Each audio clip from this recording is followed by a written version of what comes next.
ও তারপর আজকে চলে এসেছি আমরা এই যে যেটা লিচু খাই না, মানে হ্যাঁ বাংলাদেশে হচ্ছে ওই লিচু বিচি বিচি থাকে যেটা, ওইটার মতোই, বাট এটা আমার ট্রাই করা হয়নি। মানে বড় বড় সাইজ হচ্ছে 2 ইউনিট 240, মানে 2 টাকা 40 পয়সা, যে কোনো দুইটা। সো আই থিঙ্ক আমি দুইটা ট্রাই করতে পারবো, ম্যাঙ্গো ফ্লেভার।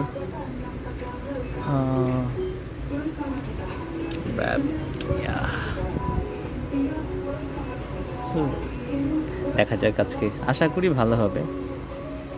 ওকে, ট্রাই করি।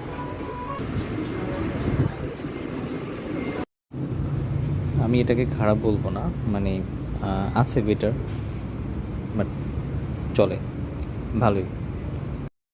তবে আমি যদি রেটিং দেই তাহলে হচ্ছে